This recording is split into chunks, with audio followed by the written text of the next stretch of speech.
अस्सलाम वालेकुम मेरे अजीज हमवतनों।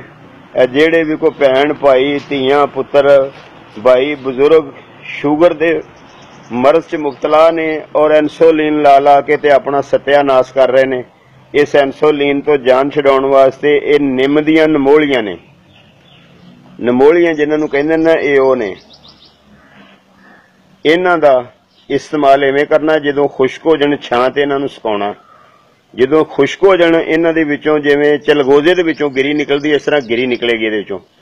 वो गिरी कढ के गाय दे घिओ दे विच ब्राउन कर लैनी है। जदों ब्राउन हो जाए उन्होंने बाहर कढ लेना, कढ के ते उसनूं जिहड़ा ना खरल कर लेना। खरल करके वो पाउडर बन जाएगा, पाउडर की शक्ल च। उन्होंने 500 मिलीग्राम के खाली कैप्सूल लिया होने ने, उन्हां विच इन्हां नूं भर लेना, भर के ते इस्तेमाल करना है। सवेरे निहार मुंह खाली पेट इनू इस्तेमाल करना। जिदन शुरू करना है उदन अपनी शुगर चेक करवा लेनी पहले डॉक्टर को। डॉक्टर को चेक करवा के फिर इनू जो इस इलाज नू शुरू करोगे तो अल्लाह की मेहरबानी दे नाल एक हफ्ते के अंदर अगर इंसुलिन भी लाउंदे जे तो इंसुलिन तो भी निजात मिल जाएगी, जान छुट जाएगी तुहाडी।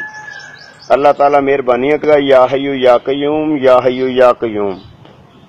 सुबहानल्लाह व बिहम्दिही, सुबहानल्लाहिल अज़ीम, या हय्यू या कय्यूम।